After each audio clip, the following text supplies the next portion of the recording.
ये ध्यान सूत्र है।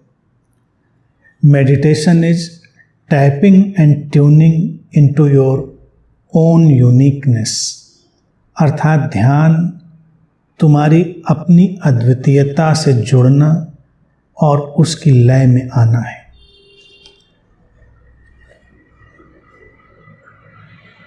तुम्हारी अपनी अद्वितीयता, योर ओन यूनिकनेस, उसको टैप करना, उससे ट्यून होना, यानी उसको पहचानना, उससे जुड़ना, उसकी लय में आना। बात बड़ी रोचक है। हर व्यक्ति अपने को अद्वितीय बनाने में लगा है, और जो बनाने की कोशिश करता है वो विक्षिप्तता की तरफ बढ़ जाता है।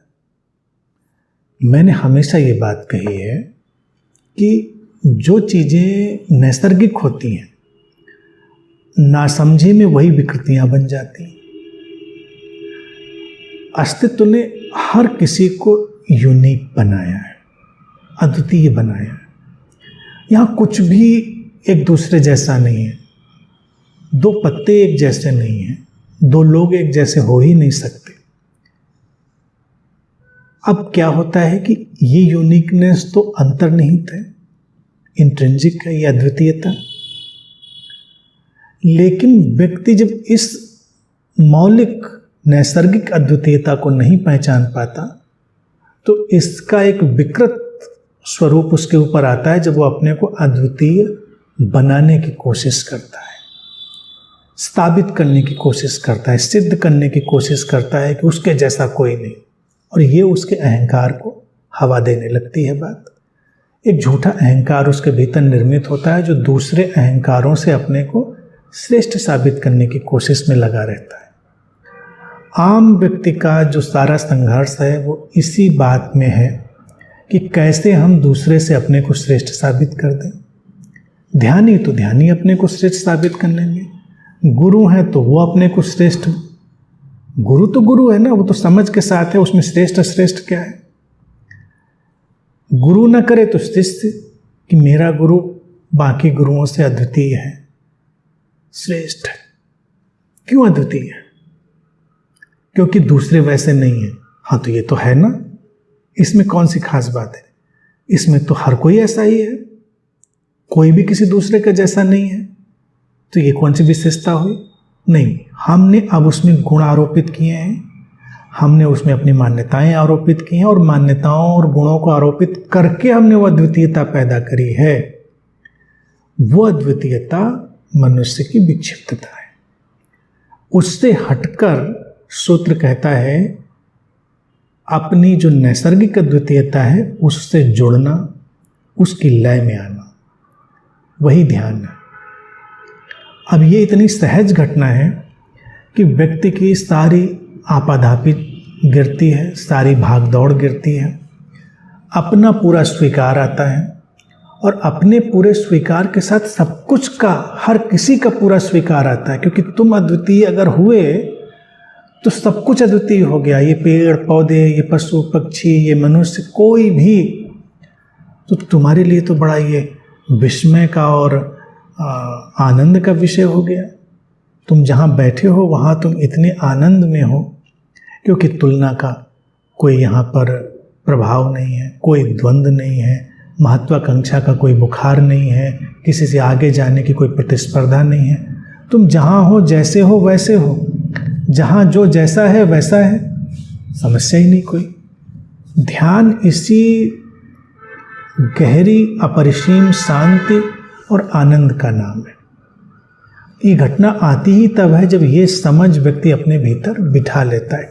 इसीलिए सूत्र कह रहा है उस अद्वितीयता को पहले पहचानना है। पहचानना ऐसे नहीं कि तुमको कोई विशेष गुण मिला है इसलिए तुम अद्वितीय हो, तुम हो, हर कोई वैसा ही है, उससे लयबद्ध हो। अब जब तुम उस अद्वितीयता को पहचान कर उसकी लय में आते हो तो अस्तित्व फिर तुम्हारे माध्यम से बहता है। हर शरीर मन के माध्यम से बहकर अस्तित्व अपने ही अनूठे ढंग में, अद्वितीय ढंग में कुछ अभिव्यक्त करता है। इसीलिए संसार में इतनी विविधता है, इतना विविधता का सौंदर्य है, और ये किसी की तुलना में नहीं है। इसकी या उसकी किसी तुलना में नहीं है, किसी से आगे और पीछे होने में नहीं है, बस ऐसा ही है। ये ऐसा ही है कि जो अवस्था है उसमें जब कोई साधक ठहरता है वो ध्यान में होता है। इसीलिए ध्यान को अगर हम कोई क्रिया प्रक्रिया समझ लेते हैं और ध्यान के माध्यम से कोई श्रेष्ठता अर्जित करने का हम आयोजन समझ लेते हैं तो वो ध्यान नहीं रह जाता। क्योंकि ध्यानियों को अगर देखो तो अपने को श्रेष्ठ समझने लगते हैं उनसे जो ध्यान में नहीं है। नहीं, ध्यान घटा तब जब तुमने अद्वितीयता को जाना, श्रेष्ठता और अश्रेष्ठता का विषय नहीं। जो अभी गैर ध्यानी है वो भी वही है जो तुम हो, वो भी उतना ही अद्वितीय है, लेकिन बस उसने भी इस तथ्य को पहचाना नहीं है। वो प्रतिस्पर्धा, द्वंद्व, तुलना, इन सब में अभी संलग्न है। इसीलिए उसके अंतर्मन में व्यथा है, पीड़ा है, इसीलिए वहाँ पर ध्यान नहीं है। तुम ध्यानी हो इसलिए क्योंकि अब तुमने अद्वितीयता को जान लिया है और तुम दूसरे की अद्वितीयता को भी जानते हो, उसकी यूनिकनेस को भी।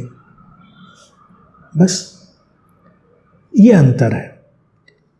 इसीलिए ये गहरी समझ है और इसके साथ ही ध्यान का एक गहरा तल खुलता है। उस ध्यान के न कंपित होने वाले निष्कंप आयाम में ध्यानी ठहरा रहता है। और इसीलिए ठहरा रहता है उस निष्कंप आयाम में क्योंकि वो जानता है कि सब कुछ यहाँ यूनिक है, अद्वितीय है।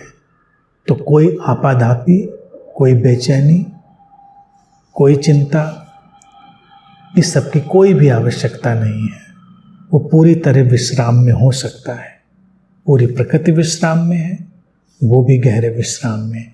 और फिर जो कुछ उसके माध्यम से अभिव्यक्त होना है, घटना है, वो अभिव्यक्त होता है, घटता है और जीवन सहजता में बहता रहता है।